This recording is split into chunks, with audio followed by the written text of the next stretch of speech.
Hello everyone. So this video is in continuation with the previous one. This is part 2 of residential status. I hope you have seen that video. If not, please check that out in the description box below. First see that part and then come to this part because this is in continuation with that video. In this particular video, as discussed earlier also, we will be covering section 115JH read with section 6, which is given in notification number 29/2018 dated 22nd of June 2018. Here we are going to study consequences of foreign company having POEM in India. Okay, we have discussed when we consider the POEM of a foreign company to be situated in India, right? On the basis of that, we determine the residential status of that company and we decide that that particular company is a resident.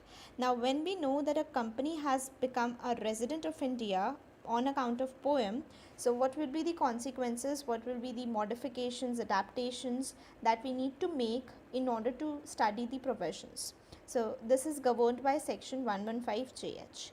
First case would be when that particular foreign company is being assessed to tax in the foreign jurisdiction, and the second case would be when this particular foreign company is not assessed to tax in the foreign jurisdiction.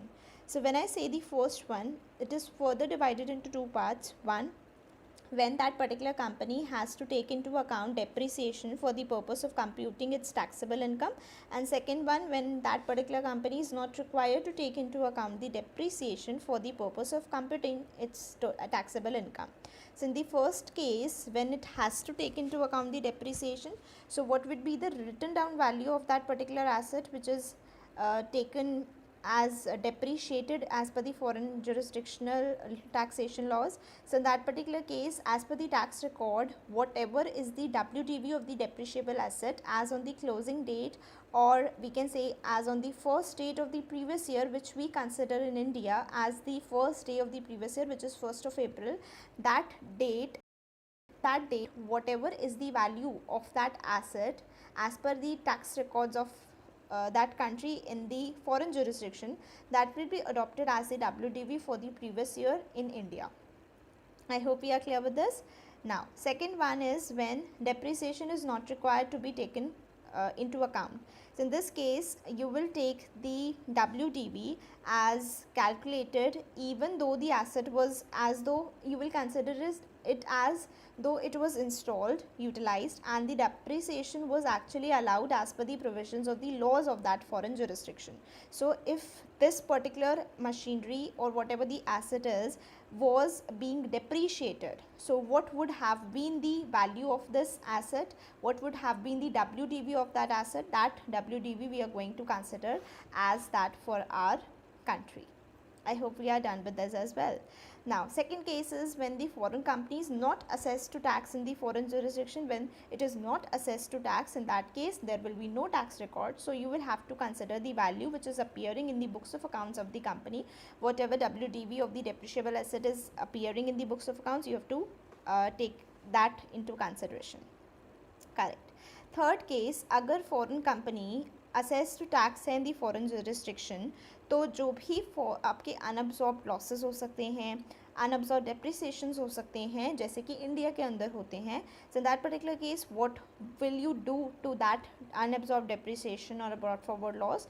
You will consider them as carried forward to the next year or the previous year in India. Okay, now what if it is that foreign company is not assessed to tax in the foreign jurisdiction? So in that particular case, whatever brought forward loss or unabsorbed depreciation is coming into your books of accounts which prepare in accordance with the laws of that country will be determined as the brought forward loss or unabsorbed depreciation of the said previous year in which that particular company has become the resident of India, right?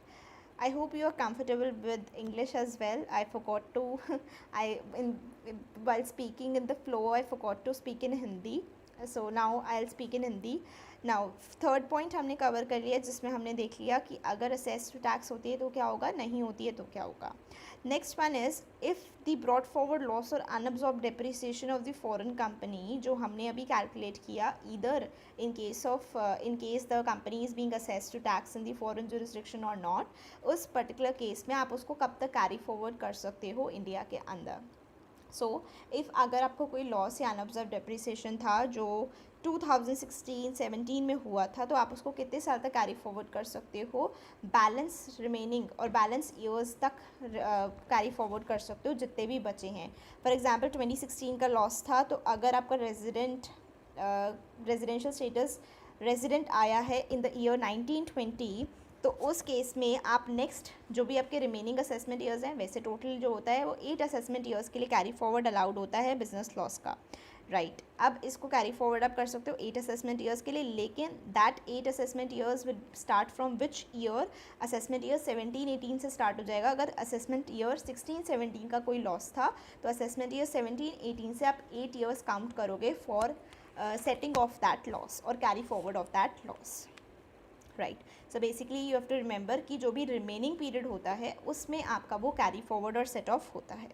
ठीक है, लेकिन आपको जो ये carry forward set off allowed है, that is only with respect to that income जो आपकी taxable हुई है बिकॉज ऑफ द फैक्ट कि आपकी कंपनी का पोएम इंडिया के अंदर आ गया है, because of which your company is becoming a resident of India. सिर्फ और सिर्फ वो इनकम्स जो पोएम की वजह से इंडिया के अंदर टैक्सेबल हो रही हैं, उन्हीं इनकम्स पर आप इन लॉसेस और डेप्रिसिएशन को सेट ऑफ कर सकते हो. अगर कोई income otherwise being a non resident आपके ऊपर टैक्सेबल हो रही थी इंडिया के अंदर on because of the fact कि अक्रूअराइज और डीम टू अक्रूअराइज या फिर रिसीव या deem to be received in India थी, इस वजह से वो टैक्सेबल हो रही थी इंडिया में, उस केस में आप इस लॉस और डेप्रिसिएशन को उस इनकम से सेट ऑफ नहीं कर सकते हो. This is important. ओके, अच्छा, अगर मैं बात करूँ रॉयल्टी इनकम की, एग्जाम्पल के तौर पर एक कंपनी को रॉयल्टी इनकम रिसीव हो रही थी, फॉरेन कंपनी है. क्यों रिसीव हो रही थी? क्योंकि जो नो हाउ थी, टेक्निकल नो हाउ थी, that was being utilised in India, इसी वजह से रॉयल्टी पे हो रही थी. so, इस केस में जो रॉयल्टी पे हो रही थी उसकी टैक्सेबिलिटी राइज हो रही थी इंडिया के अंदर, इर्रिस्पेक्टिव ऑफ द फैक्ट कि वो फॉरेन कंपनी रेजिडेंट बन रही है नहीं बन रही है. राइट, तो इस केस में जो आपके पिछले लॉसेस सेट ऑफ होने के लिए आ रहे होंगे, कैरी फॉरवर्ड हो रहे होंगे, वो आपको इस इनकम से सेट ऑफ करने के लिए अलाउड नहीं है. अनअब्जॉर्ब डेप्रिसिएशन को आप इस इनकम से सेट ऑफ नहीं कर सकते, बिकॉज ये इनकम आपकी पोएम इस्टेब्लिश होने की वजह से टैक्सेबल नहीं हुई है, ये तो वैसे भी हो रही थी. आई होप अब तो आपको बिल्कुल अच्छे से एक चीज़ क्लियर हो गई होगी कि कब कौन सी इनकम से आप अनअब्जॉर्ब डेप्रिसिएशन और अनअब्जॉर्ब बिजनेस लॉस को सेट ऑफ कर सकते हो. ओके, अब बात करते हैं कि अगर आपने जो ब्रॉट फॉरवर्ड लॉसेस या फिर अनअब्जॉर्ब डेप्रिसिएशन को सेट ऑफ किया है, कैरी फॉरवर्ड किया है, सेट ऑफ किया है, ये बिजनेस लॉसेस या डेप्रिसिएशन, अनअब्जॉर्ब डेप्रिसिएशन आपकी बाहर की कंट्री के हिसाब से आपने कैलकुलेशन करी थी. बाहर अब उस पर्टिकुलर ईयर की इनकम पर कोई असेसमेंट चल रही है, जिसकी वजह से ये जो आपने वैल्यूज़ निकाली थी ये रिवाइज हो गई हैं, मॉडिफाई हो गई हैं फॉरेन जुरिस्डिक्शन में. उस केस में आप क्या करोगे, यहाँ पर भी उन मॉडिफिकेशंस का, उन रिविजन्स का इफ़ेक्ट लोगे, उस हिसाब से कंप्यूट करोगे कि कितनी आपकी बनती है लॉस और अनअब्जॉर्ब डेप्रिसिएशन, उसी को आप फिर आगे कंटिन्यू कर सकते हो. So have to revise it as per the foreign jurisdiction. जैसे ही वहाँ पर रिविजन होगा, मॉडिफिकेशन होगा, you have to do it here as well. Okay, next, अगर हमारे पास एक दिमाग क्वेश्चन आ सकता है कि देखो हमारी कंट्री में तो 1 अप्रैल से 31 मार्च का होता है अकाउंटिंग ईयर. हो सकता है ना बाहर अकाउंटिंग ईयर अलग है, अकाउंटिंग ईयर 31 मार्च को एंड नहीं होता, 31 दिसंबर को एंड होता है या किसी और डेट को एंड होता है. तो ऐसे केस में आप किस तरीके से बैलेंस शीट्स और पीएल बनाओगे? तो इस केस में आपको क्या करना पड़ता है, देखो अगर आपका जो रेजिडेंशियल स्टेटस है वो रेजिडेंट हुआ बने हुआ आप फाइनेंशियल ईयर 1920 में, तो आपकी फाइनेंशियल स्टेटमेंट्स जो बैलेंस शीट पीएल है वो कौन से ईयर का बनेगा, 1 अप्रैल 2019 से लेके 31 मार्च 20 तक का. ये तो आपको बनाना ही बनाना है। इसके बाद आपका जो भी अकाउंटिंग ईयर इंडिया के अंदर फॉलो होता है उसके हिसाब से आपको हर साल पीएल और बैलेंस शीट बनाने हैं। लेकिन बात आती है कि बाहर की कंट्री में तो हमने 1 से लेकर 31 दिसंबर तक के ही फाइनेंशियल्स बनाए हुए होंगे। टू बी प्रिसाइज 1 जनवरी 2018 से लेकर 31 दिसंबर 2018 तक के फाइनेंशियल्स बनाए होंगे। और उसके बाद अगर हम बनाते हैं तो वो भी 1 जनवरी 19 से लेकर 31 दिसंबर 19 तक के होंगे। बट हमारे पास तो जो फाइनेंशियल्स की कमी हो रही है वो हो रही है from the period 1 January to 31 March, क्योंकि उसके बाद तो हम अपने कंट्री के हिसाब से बना ही लेंगे फाइनेंशियल स्टेटमेंट्स। तो बेसिकली जो 3 महीने हैं, इन 3 महीने के लिए भी आपको फाइनेंशियल स्टेटमेंट्स बनाने पड़ेंगे, तभी माना जाएगा कि प्रोविजंस का कंप्लायंस हो रहा है। तो इस प्रोविज़न में लिखा हुआ है कि अगर आपका काउंटिंग ईयर मैच नहीं हो रहा तो उस केस में आपको क्या करना पड़ेगा, जिस ईयर में रेजिडेंट बने हो उस ईयर से तो आपको 1 अप्रैल टू 31 मार्च फॉलो करना ही करना है, there is no doubt to that. But फिर आप देखो कि जो पिछला पीरियड है जहाँ पर भी आपकी बैलेंस शीट नहीं बनी होगी जिस पीरियड के लिए, उस पीरियड को आपको कंसिडर करना है। तो जैसे मैंने एग्जांपल दिया था 1 अप्रैल 18 से लेकर 31 दिसंबर 18 तक की बनी होगी, बाकी के फिर 1 अप्रैल 2019 से 31 मार्च 20 तक की बन रही है। बीच में कितने महीने का गैप आ रहा है, 3 महीने का गैप आ रहा है, दैट इज़ 1 जनवरी 19 टू 31 मार्च 19। तो उस पीरियड की आपको बैलेंस शीट और पीएल बनाना पड़ेगा। ठीक है, मैं आपको प्रोविज़न रीड नहीं कर रही क्योंकि रीड करूँगी तो आपको कन्फ्यूजन हो सकती है, क्योंकि बहुत ही टेक्निकल लैंग्वेज में लिखा हुआ है, कन्फ्यूजन हो सकती है। लेकिन अगर आप इस एग्जाम्पल से समझोगे और ये चीज़ समझ जाओगे कि कौन से पीरियड की एडिशनल बैलेंस शीट और पीएल बनाना पड़ रहा है, तो आपको बहुत ईजी हो जाएगा। तो बस आपको क्या याद रखना है कि जो भी आपका ऐसा पीरियड आ रहा है ना जिसके लिए बैलेंस शीट पीएल नहीं बन रहा, फॉरेन जुरिस्डिक्शन में बनेगा तो सीधा 12 महीने का बनेगा, मतलब इस पीरियड को कवर करता हुआ कोई नहीं बन रहा, तो उस बचे हुए पीरियड के लिए आपको एडिशनल बैलेंस शीट और पीएल बनाना पड़ेगा। I hope you are clear with this, right. अब बात करते हैं कि 1 जनवरी से लेकर 31 दिसंबर नहीं है accounting year end, your accounting period is in the foreign country is 1 July to 30 जून।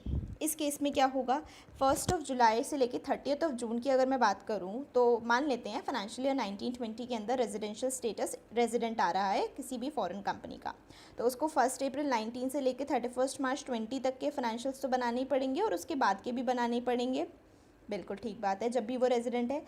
लेकिन अगर मैं बात करूं पहले की, तो पहले उसने जो लेटेस्ट फाइनेंशियल्स बनाए होंगे इन द फॉरेन जुरिस्डिक्शन वो कौन से होंगे, वो होंगे 1 जुलाई 17 से लेके 30 जून 2018 तक के फाइनेंशियल्स।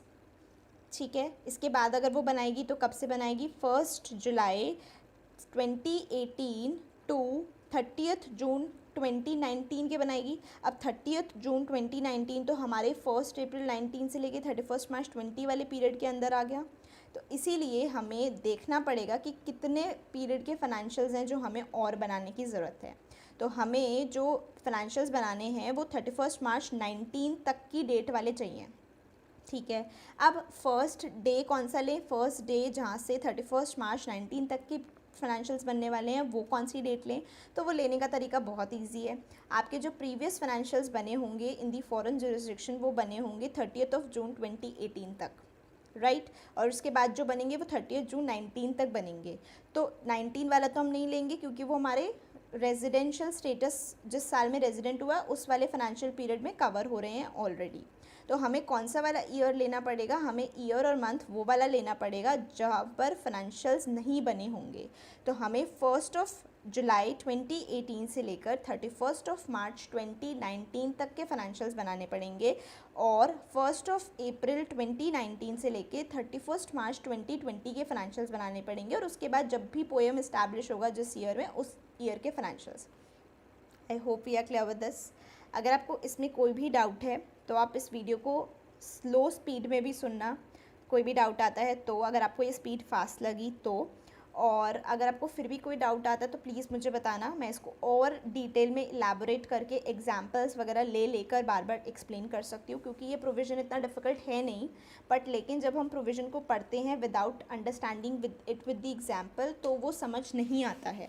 समझने के लिए बेस्ट तरीका है आप एग्जाम्पल से समझो, आपको बिल्कुल अच्छे से समझ आ जाएगा। इतना कॉम्प्लेक्स प्रोविज़न नहीं है, पहली बार जब समझने थोड़ा मुश्किल लगता है बट जब दोबारा आप उसको लेकर बैठोगे ना तो आपको लगेगा तो इसमें कुछ था ही नहीं, बहुत ईजी है।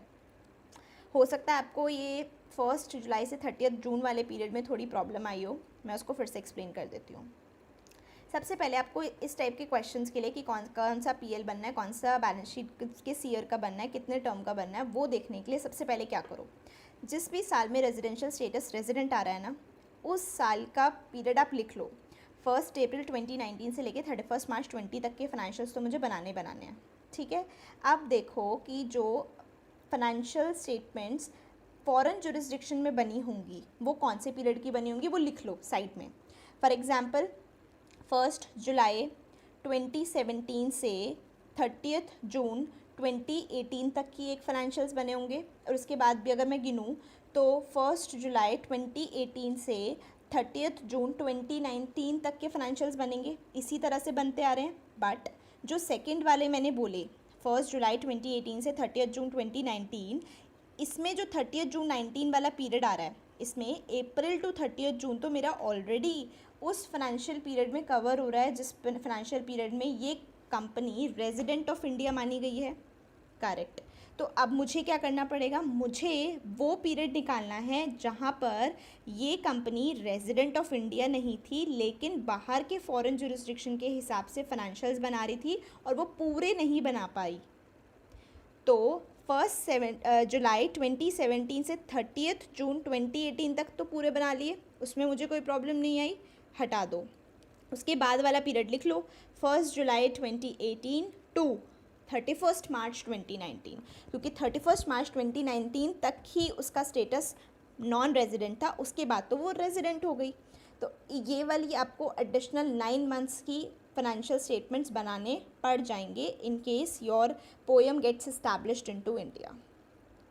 आई होप अब तो आपको बिल्कुल अच्छे से क्लियर हो गया होगा, फिर भी नहीं हुआ तो आप मुझे बता सकते हैं, मैं इसको और तरीक़ों से भी समझा दूँगी, ठीक है। सो ये तो हो गया कि कब कब आपको बैलेंस शीट्स पीएल बनाने हैं, ये वो वाला प्रोविज़न हो गया। ध्यान रखना ये बहुत इंपॉर्टेंट है, नहीं समझ आया तो उसको डाउट में मत रखना, क्योंकि ये डिफ़िकल्ट नहीं है। डिफ़िकल्ट होता तो फिर भी एक बारी को समझ आता है कि इसमें टाइम ज़्यादा लगाना पड़ रहा है और डिफ़िकल्ट भी है, नहीं समझ आएगा। बट ये एक्चुअल में बहुत ईजी है, अगर आपको नहीं समझ आ रहा तो प्लीज़ इसको समझना, इसको छोड़ना मत, it is important. Okay, next, अब हमने फाइनेंशियल स्टेटमेंट्स तो बना लिए। अब बात आती है, हमने जो पॉइंट पढ़ा था कि जो भी हमारे वो होते हैं, लॉसेस होते हैं, अनअब्जॉर्ब डेप्रिसिएशन होता है, वो कैरी फॉरवर्ड हो जाता है और फिर सेट ऑफ हो जाता है ना। तो अब हमारा अगर अकाउंटिंग ईयर डिफरेंट होगा तो किस तरीके से लॉसेस को कैरी फॉरवर्ड करें और सेट ऑफ कर पाएँ, तो इस चीज़ को देखने के लिए आप सबसे पहले एक एग्जाम्पल लो कि अगर एग्जाम्पल से पहले एक चीज़ समझते हैं, प्रोविज़न में क्या लिखा है। प्रोविज़न में लिखा हुआ है कि अगर जो आपका पीरियड आ रहा है, जो हमने एक्सेस वाला पीरियड निकाला ना, जहाँ पर हमने एडिशनल बैलेंस शीट पीएल बनाए हैं, अकाउंटिंग ईयर जिसमें रेजिडेंशियल स्टेटस रेजिडेंट आया, उससे पहले के जो भी फाइनेंशियल स्टेटमेंट्स बनाए ना कुछ महीनों के, उन महीनों को देखना है बस। अगर आपको वो वाला पॉइंट क्लियर हो गया तो यहाँ पर आपको बिल्कुल भी दिक्कत नहीं आएगी। अगर आपके जो वो मंथ्स हैं जिसमें आपने एडिशनल पीएल और बैलेंस शीट बनाई है, वो नंबर ऑफ़ मंथ्स 6 महीने से कम है, 6 महीने नहीं 6 महीने से कम है, उस केस में क्या होगा, आप उसको पिछले वाले ईयर के लॉस के साथ मर्ज कर दो। अगर 6 महीने से कम का पीरियड है तो पिछले वाले लॉस के साथ उस पीरियड के लॉस को भी मर्ज कर दो, बस इतना समझो। अगर 6 महीने या 6 महीने से ज़्यादा का पीरियड है, जैसे हमने सेकंड वाला केस पढ़ा था जिसमें 9 मंथ्स का टाइम था, फर्स्ट वाला केस पढ़ा था 3 मंथ्स की एडिशनल बैलेंस शीट या पीएल बनाया था, तो जो 3 मंथ्स वाला बनाया था ना, उस केस में तो आप उसको मर्ज कर सकते हो with the previous period, right. Second वाला था 9 मंथ्स का, 6 महीने या 6 महीने से ज़्यादा था, तो उसको क्या मान लो, एक अलग ही ईयर मान लो और उसका ईयर अलग मान के लॉसेस को उस ईयर में एलोकेट कर दो, फिर उसके according carry forward set of करते रहना। तो एग्जाम्पल से समझते हैं, अब प्रोविज़न समझ आ गया, अब एग्जाम्पल से समझते हैं। एग्जाम्पल ले लो, अकाउंटिंग ईयर है 1 जनवरी टू 31 दिसंबर 2018 या 31 दिसंबर, जनवरी टू दिसंबर का आपका अकाउंटिंग ईयर है फॉरेन कंट्री के लॉस के हिसाब से, और आपका जो 2018 का लॉस आ रहा है वो आ रहा है 100 लाख्स, और आपका जो 2019 मतलब 1 जनवरी टू 31 दिसंबर 19 आपका जो लॉस आ रहा है वो आ रहा है 200 lakhs। अब आप किस तरीके से एलोकेशन करोगे? तो जो आपका 1 जनवरी 2018 से लेके 31 दिसंबर 2018 का लॉस है ना 100 lakhs, वो तो 100 ही है। लेकिन जो मेरा नेक्स्ट ईयर है उसमें मेरे सिर्फ 3 महीने छोड़कर बाकी के सारे मंथ्स एक्चुअल में रेजिडेंशियल स्टेटस रेजिडेंट वाले हैं, तो मुझे उनको अलग अलग करना पड़ेगा। मैंने एडिशनल बैलेंस शीट पीएल किसके लिए बनाया होगा? 1 जनवरी 2019 से लेकर 31 मार्च 2019 तक का। तो कितने महीने हो गए? लेस दैन 6 मंथ्स हो गए। तो इन 3 महीने का जो लॉस बनता है मतलब 200 lakhs divided by 12 into 3, 200 lakh 12 महीने का लॉस है। तो 3 महीने का लॉस कितना हो गया वो निकाल लिया मैंने। 50 लाख रुपए जो मेरा आ रहा है 1/4, 50 lakhs का जो लॉस आ रहा है उसको मैं मर्ज कर दूंगी विद द प्रीवियस ईयर मतलब 2018। जो 2018 का मेरा लॉस है 100 lakhs का, उसके साथ में ये 50 ऐड कर दूंगी क्योंकि मेरा जो पीरियड है वो लेस दैन 6 मंथ्स का है इन द नेक्स्ट ईयर का लॉस। आई होप आपको समझ आ गया है। तो मेरा लॉस 2018 मतलब 1 जनवरी 2018 से लेकर 31 मार्च 2019 तक का लॉस कितना माना जाएगा? 100 plus 3/12 of 200 lakhs which is 150 lakhs। I hope समझ आ गया आपको। ओके एक और एग्जांपल लेते हैं। जब अकाउंटिंग ईयर आपका 1 जुलाई से लेकर 30 जून वाला है, इस केस में मान लेते हैं मेरा 1 जुलाई 2017 से लेकर 30 जून 2018 तक का जो लॉस है वो है 100 lakhs। 1 जुलाई 2018 से लेकर 30 जून 2019 तक का लॉस है 200 lakhs। अब इसमें बताओ बैलेंस शीट जो आपने बनाई होगी एडिशनल वाली वो कौन से महीने की बनाई होगी? 1 जुलाई 2018 से लेकर 31 मार्च 2019 तक की पीएल और बैलेंस शीट बनाई होगी। पिछला वाला जो हमने पढ़ा उसी की जैसा है, अभी तक मैंने कुछ नया नहीं बताया। ठीक है, तो जो एडिशनल वाली बैलेंस शीट पीएल बनाया वो कितने महीने के लिए बनाया? 9 मंथ्स। 6 मंथ्स या 6 मंथ से ज़्यादा है। तो इस केस में जो ये 1 जुलाई 2018 से 31 मार्च 2019 का पीरियड है इसको एक अलग ईयर मानकर इसमें लॉस की एलोकेशन कर दो। सो फॉर 1 जुलाई 2018 टू 30 जून 2019 मेरा लॉस है 200 lakhs। तो इस 200 lakhs को आप उन 9 महीने का कैलकुलेट करके अलग कर दो और वो एक अलग ईयर जैसा माना जाएगा। सो 200 इंटू 9/12 अगर मैं करती हूँ तो 150 lakhs आता है। अब माना जाएगा कि मेरा 1 जुलाई 2017 से लेकर 30 जून 2018 का जो लॉस है वो है 100 lakhs। 1 जुलाई 2018 से लेकर 31 मार्च 2019 का जो लॉस है वो है 150 lakhs। सो उसको एक अलग अकाउंटिंग ईयर मान लो और आपसे उसका ट्रीटमेंट हो जाएगा। आई होप आपको एडिशनल बैलेंस शीट पीएल वाला कॉन्सेप्ट, लॉसेस को किस तरीके से कैरी फॉरवर्ड करना है in case of different accounting years, ये चीज़ बिल्कुल अच्छे से क्लियर हो गई होगी। देखो मैं फिर से बोल रही हूँ क्योंकि ये बहुत इजी है, डिफ़िकल्ट नहीं है। नहीं समझ आया तो फिर से एक बार ट्राई करना क्योंकि ये बिल्कुल भी डिफ़िकल्ट नहीं है और बहुत इंपॉर्टेंट है आपके लिए समझना।